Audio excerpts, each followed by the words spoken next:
महारो राजस्थान का वक्त हुआ है। नमस्कार, आपके साथ मैं रविंद्र सिंह। सीएम अशोक गहलोत ने आज दिल्ली में प्रेस कॉन्फ्रेंस की।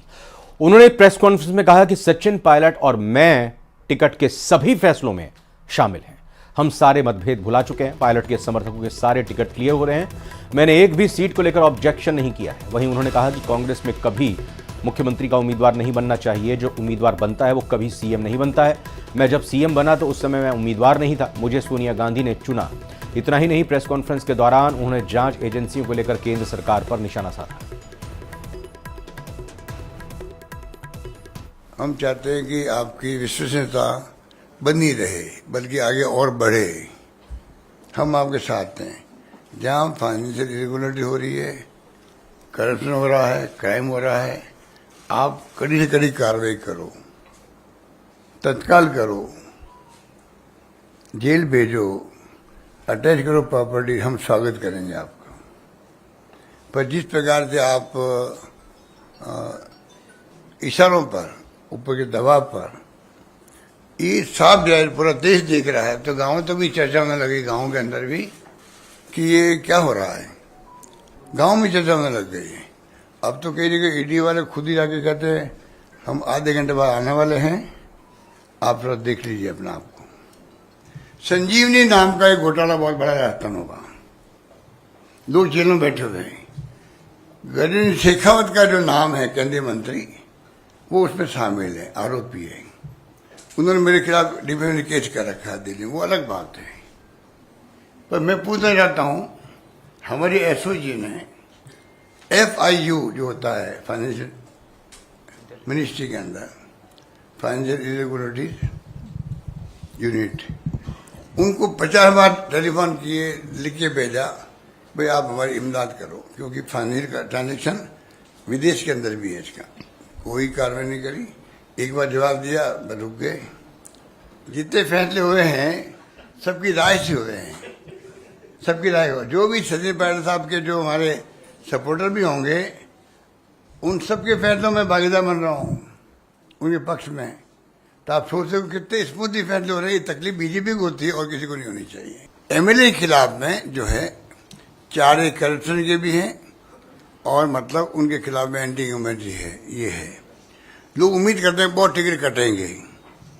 टिकट तब करते हैं तब उसका विकल्प हो वहां पर, नंबर 1।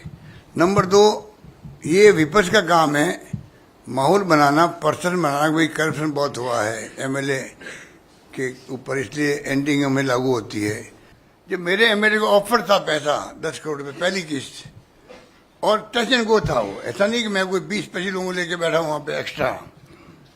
टच एंड गो का खेल था, तब भी 40 दिन तक उन्होंने साथ नहीं पाया। पब्लिक ने कहा फोन कर करके, हमारे MLA साहब आपको 6 महीने रहना पड़ेगा रही होटल के अंदर, ये सरकार गिरनी नहीं चाहिए, जिसका मुख्यमंत्री अशोक गहलोत थे वहां पर। ये अगर कहे जनता उनको, MLA को, मुझे कहते थे सभी फोन आ रहे कार्यकर्ताओं सबके, उस माहौल में मैंने सरकार बचाई। तो मैंने कहा मेरी चर्चा देश भर में पहली बार उस रूप में हुई है, तो इसलिए हुई है कि बाकी सरकारें गिर गई और राजस्थान सरकार ने बचा ली है। ठीक है, तो मैंने कहा अगर ये करप्ट होते MLA हमारे, तो 10-10 करोड़ रुपये बहुत होते भाई। 10 करोड़ रुपये किसको क्यों मना करते, फिर वो वही पैसे ले लेते बाहर निकलने के लिए।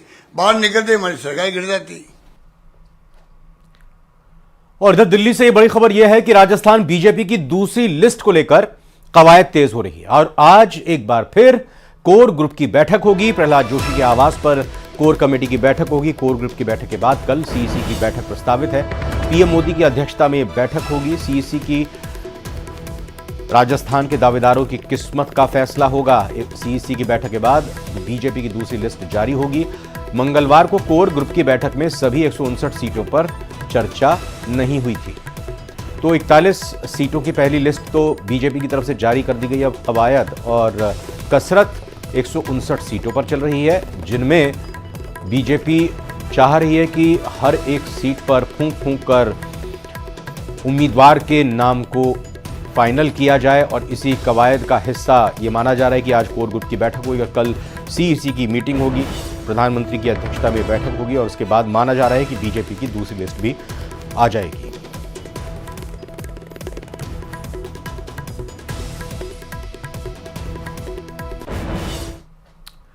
प्रियंका गांधी का दौसा दौरा होना है 20 अक्टूबर को। प्रियंका गांधी के मिनट टू मिनट कार्यक्रम भी सामने आ चुके हैं। वो दिल्ली से 11:30 बजे स्पेशल विमान से जयपुर के लिए रवाना होंगी। जयपुर से 12:25 पर हेलीकॉप्टर से फिर वो दौसा के लिए रवाना होंगी। करीब 1 बजे कांदोली पहुंचेंगी प्रियंका गांधी और 3 बजे रैली में मौजूद रहेंगी। 3:05 पर हेलीकॉप्टर से रवाना होकर सवाई माधोपुर पहुंचेंगी। तो ये मिनट टू मिनट प्रोग्राम जो कार्यक्रम है प्रियंका गांधी का वो सामने आया है। आपको बता दें कि कांग्रेस की तरफ से लगातार प्रियंका गांधी के इस दौरे को शानदार बनाने की पूरी कोशिश की जा रही है। तैयारियां वहां पर करने के लिए कांग्रेस के दिग्गज नेता वहां जुटे हुए हैं और हर लिहाज से कोई कोर कसर बाकी नहीं छोड़ी जा रही है। प्रियंका गांधी के इस कार्यक्रम का लेखा जोखा भी सामने है, जिसके मुताबिक दिल्ली से सुबह 11:30 बजे स्पेशल विमान से जयपुर के लिए रवाना होंगी। फिर जयपुर से 12:25 पर हेलीकॉप्टर से वो दौसा के लिए रवाना होंगी। करीब 1 बजे कांदोली प्रियंका गांधी पहुंचेंगी। 3 बजे रैली में मौजूद रहेंगी और 3:05 पर हेलीकॉप्टर से रवाना होकर वो सवाई माधोपुर पहुंचेंगी।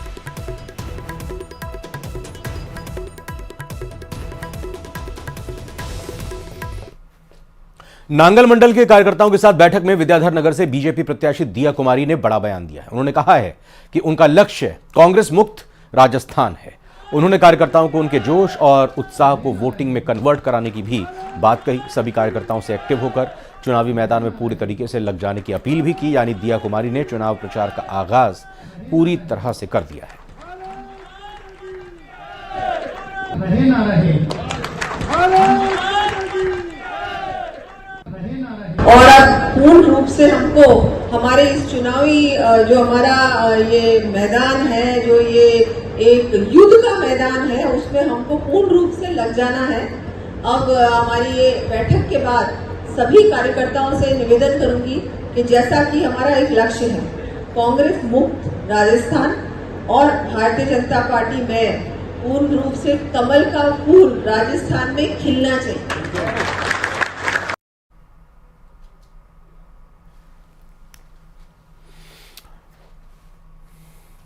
विधानसभा चुनाव बेहद नजदीक है। ऐसे में कांग्रेस खेमे से भी नाराजगी की खबरें आ रही हैं, जहां कुछ नेताओं को टिकट कटने का डर सता रहा है।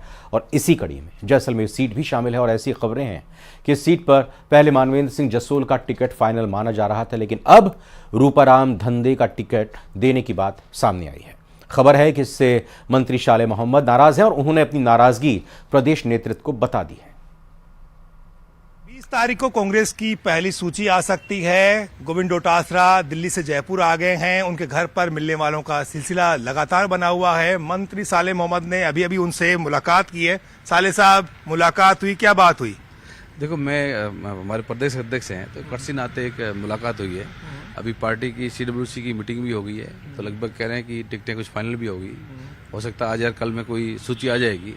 तो हम ये चाहते हैं कि भाई सरकार हमारी वापस बने। इतना अच्छा माहौल है और सरकार ने इतना अच्छा काम किया है, जनता में इतनी वाहवाही हो रही है, तो सब मिलकर के चुनाव लड़ेंगे तभी जो है चुनाव जीतेंगे। तो एक कर्सी नाते मुलाकात थी और मैं समझता हूँ राजस्थान का एक अच्छा माहौल है और राजस्थान में कांग्रेस की सरकार रिपीट होगी।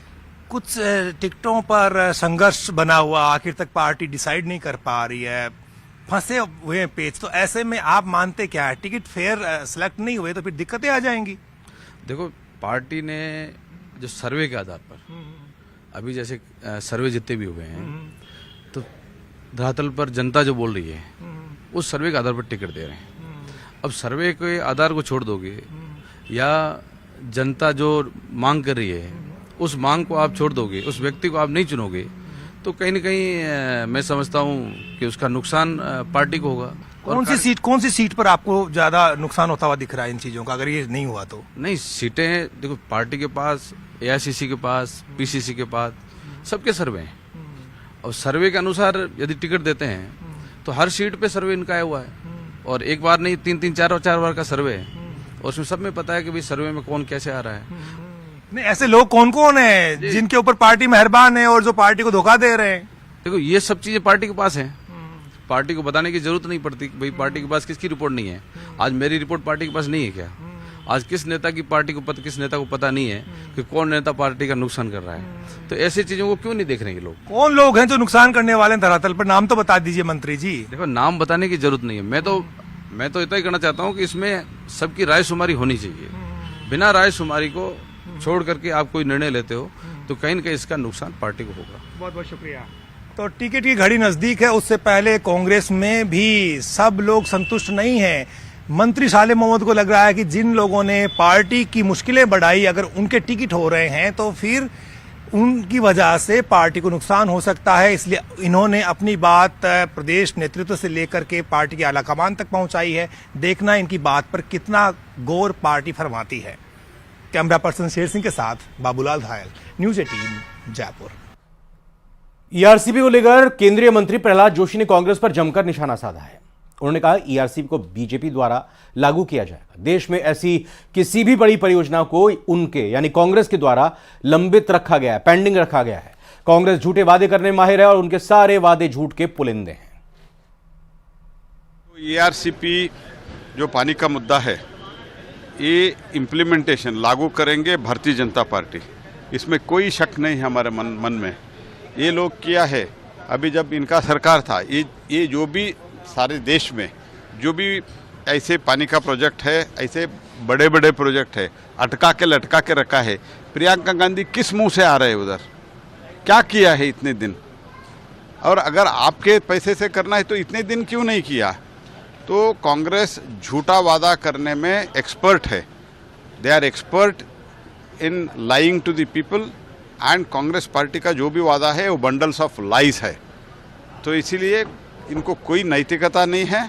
और पहले अगर प्रियंका जी आना चाहती है तो पहले कोड ऑफ कंडक्ट लगने से पहले इनको डांटने के लिए आना था मुख्यमंत्री को, क्योंकि वही गृह मंत्री है। इतना दुष्कर्म हुआ है और इतना अत्याचार हुआ है। क्राइम में नंबर 1 है, सारे देश में नंबर 1 है क्राइम अगेंस्ट वुमन में। ये सब होते हुए भी आज किस मुंह रख के प्रियंका गांधी इधर आ रहे, ये तो उनको राजस्थान को जनता को बताना होगा। चुनाव की तैयारियों के बीच राजनीतिक दलों की निगाहें करौली विधानसभा क्षेत्र पर लगी हुई हैं। पिछले 7 दशक के इतिहास पर अगर नजर डालें तो यहां 7 बार कांग्रेस प्रत्याशियों के सिर पर जीत का सेहरा बंधा और 2 बार बीजेपी और 2 बार बीएसपी को जीत मिली। वहीं 4 बार निर्दलीय प्रत्याशियों ने जीत का स्वाद चखा। हालांकि इस बार इस सीट पर कौन कब्जा करेगा ये देखने वाली बात होगी, लेकिन इतिहास पर नजर डालें तो पूर्व राज परिवार सदस्य कुमार बृजेंद्र पाल ने इस सीट पर सबसे ज्यादा 5 बार प्रतिनिधित्व किया है, जिसमें 3 बार 3 निर्दलीय चुनाव भी शामिल हैं। 2013 में कांग्रेस के टिकट पर दर्शन सिंह गुर्जर चुनाव जीते। 1977 में हंसराम गुर्जर कांग्रेस के टिकट पर लड़े और जीते। 1985 में भाजपा से शिवचरण सिंह ने चुनाव जीता। 2008 में रोहिणी देवी भी बीजेपी के टिकट पर ही निर्वाचित हुई। यह सीट 2 बार बीएसपी के खाते में भी गई है। बसपा प्रत्याशी के रूप में पहली बार वर्ष 2003 में सुरेश मीना और 2018 में लाखन सिंह मीना ने जीत दर्ज की है। 7 बार कांग्रेस के विधायक बने, निर्दलीय बने 4 बार, और उसके अलावा 2 बार बीजेपी के बने और फिर 2 बार बसपा के बने। तो अब लास्ट में इस तरीके की स्थिति पैदा हो रही है कि किसी भी पार्टी में खुले तौर से हर एक आदमी अपना विश्वास व्यक्त नहीं कर रहा, कि ये नहीं कहा जा सकता कि किस पार्टी का वजूद है और कौन जीत करके जनता की सेवा करने के लिए आएगा। सेवा का विश्वास सभी दिलाते हैं, लेकिन वो सब आभासी होता है सिर्फ, और लोग बाग निराश रहते हैं। प्रतापगढ़ में आज छात्रा ने अपने प्रेमी के परेशान होकर आत्महत्या कर ली। छात्रा को कीटनाशक का सेवन करने के बाद जिला चिकित्सालय भर्ती किया गया था, जहां पर आज इलाज के दौरान उसकी मौत हो गई। छात्र डूंगरपुर में रहकर एसटीसी फाइनल की पढ़ाई कर रही थी। मामले की जांच अधिकारी भगवान लाल ने बताया कि छात्रा का प्रेमी उसे लगातार परेशान कर रहा था। वो उस पर शादी का दबाव बना रहा था और किसी और से शादी ना करने की धमकी भी दे रहा था।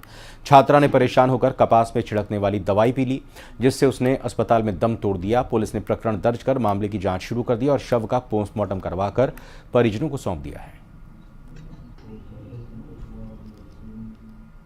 जब वो वहाँ पढ़ाई कर रही थी तो किसी लड़के से लव कर रही थी, लव हो गया उसको। फिर बाद में वो जब राखी पे घर पे आई तब वो लड़का मतलब उसको बार बार टॉर्चर कर रहा था।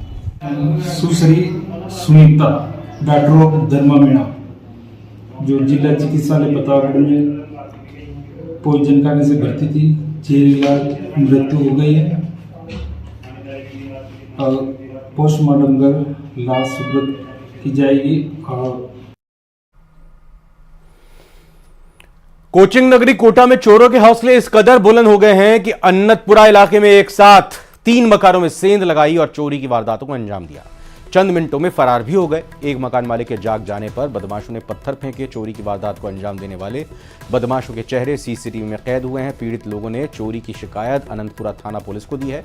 घटना 16 अक्टूबर की बताई जा रही है। बदमाश रमेश चंद नागर के मकान में भी घुसे, वहां खिड़की की ग्रिल को काटा। आवाज होने पर रमेश चंद नागर की नींद खुल गई। उन्होंने टॉर्च जलाई। टॉर्च की रोशनी होते ही बदमाश घर से दूर भागे। रमेश चंद ने बदमाशों को भागने को कहा, जिस पर बदमाशों ने पत्थर फेंके। फिलहाल अनंतपुरा थाना पुलिस पूरे मामले की जांच कर रही है।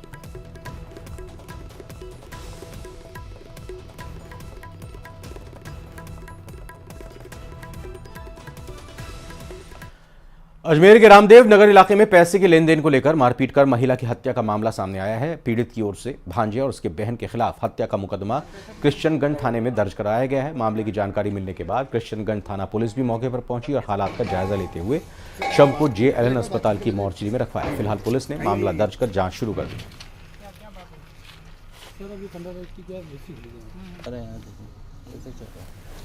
कल रात्रि को दिलीप कुमार मेघवंशी ने एक रिपोर्ट पेश की कि मेरी माता नौरती देवी के साथ मेरी बहन लक्ष्मी देवी व उसके पुत्र रणजीत ने मारपीट की, जिससे उसकी मृत्यु हो गई है। नौरती देवी का शव को मोर्चरी में रखवाया गया है, जिसका पोस्टमार्टम कराया जाएगा।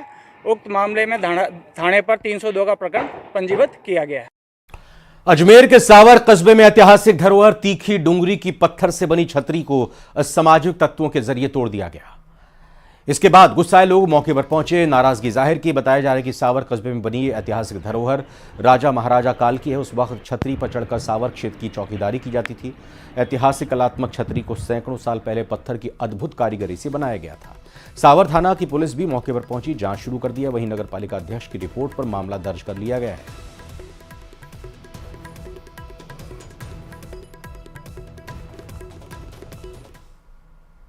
सावर ग्राम में ऐतिहासिक धरोहर तीखी के ऊपर जो छतरी को असामाजिक तत्वों द्वारा तोड़ा गया है, निश्चित रूप से ये बहुत ही निंदनीय है और इसके लिए पूरे क्षेत्रवासियों में रोष व्याप्त है।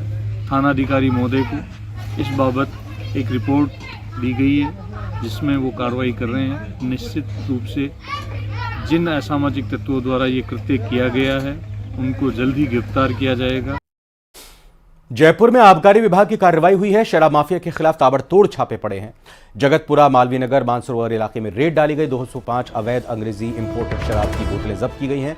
510 बियर की बोतलें, 492 बियर केन भी जब्त हुई हैं। 5 मोटरसाइकिल, 3 फ्रीजर और 8 आरोपियों को इस दौरान गिरफ्तार किया गया है। बड़ी खबर आपको बता रहे हैं जयपुर में आबकारी विभाग की इस कार्रवाई से जुड़ी हुई, जहां शराब माफिया के खिलाफ ताबड़तोड़ छापे डाले गए हैं। जगतपुरा, मालवीय नगर, मानसरोवर इलाके में रेड डाली गई है। 205 अवैध अंग्रेजी इंपोर्टेड शराब की बोतलें जब्त की गई हैं। 510 बियर बोतलें, 492 बियर केन भी जब्त हुई हैं। 5 मोटरसाइकिल, 3 फ्रीजर और 8 आरोपियों को इस दौरान अरेस्ट किया गया, गिरफ्तार किया गया है।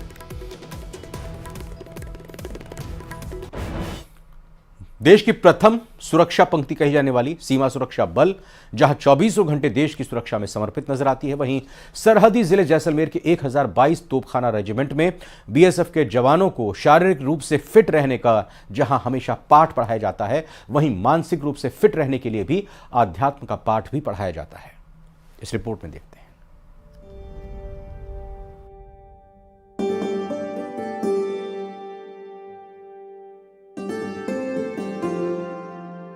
जैसलमेर शहर स्थित 1022 तोपखाना रेजिमेंट में अध्यात्म का पाठ पढ़ाने वाले प्रसिद्ध संत परम द्विज के सानिध्य में जवानों को मेडिटेशन, ध्यान का पाठ पढ़ाया। BSF के जवानों को अध्यात्म, योग, ध्यान, त्याग, समर्पण की जहां महत्ता बताई गई, तो वहीं अहंकार पर कैसे नियंत्रण पाए, इसके बारे में भी जानकारी दी गई। BSF जवान जहां सरहद की रखवाली 24 घंटे करते हैं, ऐसे में ड्यूटी के दौरान यदि मानसिक रूप से वो परेशान रहते हैं, तो अध्यात्म उनके लिए संजीवनी का काम करता है। जवानों को मानसिक रूप से फिट रखने के लिए ही रेजिमेंट में जवानों के साथ ध्यान, अध्यात्म और तत्व ज्ञान के लिए कार्यक्रम का आयोजन किया गया।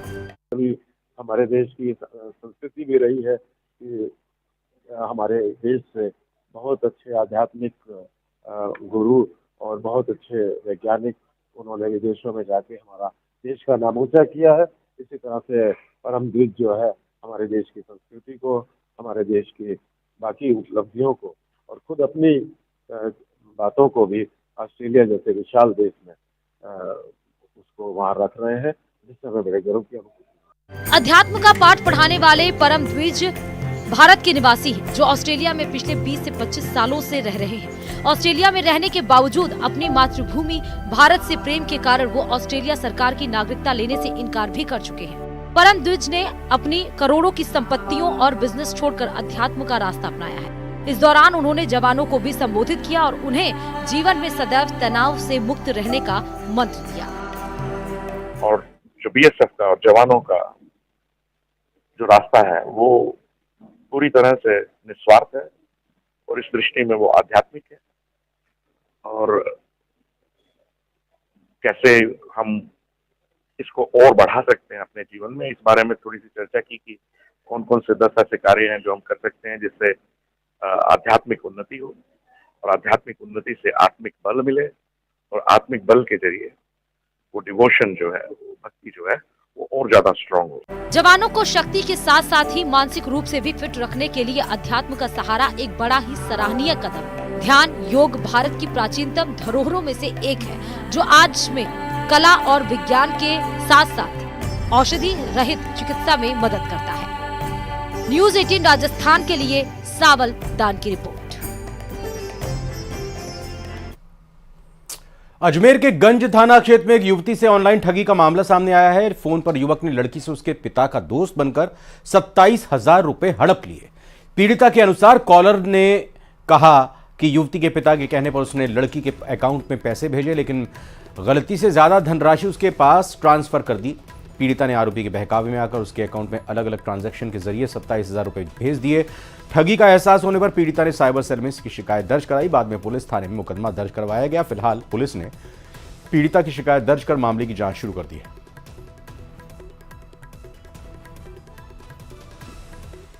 कि दिनांक 16/10/2023 को उसके पिताजी का दोस्त बनके एक मनोज शर्मा नाम के व्यक्ति का फ़ोन आया कि मुझे पैसों की आवश्यकता है, तो आप पैसे भेजो। और ऐसा करके उसने मेरे पास मैसेज भेजा, टेक्स्ट मैसेज। पहले 50 रुपये का भेजा, फिर 2,000 का भेजा और फिर 30,000 का भेजा। फिर उसने कहा कि ज़्यादा शुद्ध दबने से मेरे पैसे आपके पास ज़्यादा आ गए, आप 27,000 रुपये वापस भेजो। तो मैंने उसको 10,000 2 बार और 7,000 एक बार करके 27,000 रुपये भेज दिए। बाद में मैंने पता करा तो वो टेक्स्ट मैसेज फर्जी थे और मेरे साथ धोखाधड़ी होगी और 27,000 रुपये मेरे उस अज्ञात व्यक्ति के पास चले गए। भारतमाला एक्सप्रेस हाईवे पर हादसा। बालोतरा में दूसरी गाड़ी से एक ट्रेलर भिड़ गया। बड़ी खबर आपको बता रहे हैं। दरअसल यह हादसा भारतमाला एक्सप्रेस हाईवे पर हुआ है, जहां बालोतरा में एक गाड़ी से ट्रेलर भिड़ गया। टायर फटने के बाद यह टक्कर हुई है। हादसे के बाद ट्रेलर में आग लग गई है। हादसे में फिलहाल राहत की बात यही कि कोई हताहत नहीं हुआ है। सूचना पर मंडली पुलिस मौके पर पहुंची है। बालोतरा से भी दमकल मौके के लिए रवाना हो गई है। मंडली थाना क्षेत्र के रोडवा कल्ला गांव के पास यह हादसा हुआ है। तो भारतमाला एक्सप्रेस हाईवे पर हादसा की खबर आपको बता रहे हैं। देखिए एक्सक्लूसिव तस्वीरें आपके सामने है। बालोतरा में दूसरी गाड़ी से यह ट्रेलर भिड़ गया और भिड़ने के बाद आग भी वहां पर वाहन में लग गई है। हादसे के बाद ट्रेलर में आग लग गई है।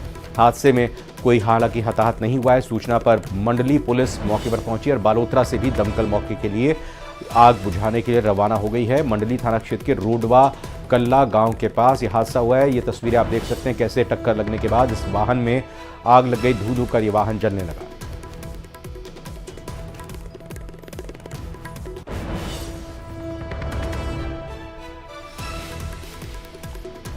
तो एक्सक्लूसिव तस्वीरें आप भारतमाला एक्सप्रेस हाईवे पर हुई ये देख रहे हैं। यहां पर एक बालोतरा में घटना घटी है। दूसरी गाड़ी से एक ट्रेलर भिड़ गया। टायर फटने के बाद ये टक्कर हुई है। हादसे के बाद ट्रेलर में आग लग गई है। हादसे में राहत की बात यही है कि कोई हताहत नहीं हुआ है। सूचना मिलने के बाद मंडली पुलिस मौके पर पहुंची है और बालोतरा में दमकल को मौके के लिए रवाना कर दिया गया है। मंडली थाना क्षेत्र के रोडवा कल्ला गांव के पास यह हादसा हुआ है। और इसी खबर के साथ महाराष्ट्र राजस्थान के इस बुलेटिन में फिलहाल इतना ही। बने रहिए आप न्यूज़ 18 राजस्थान के साथ।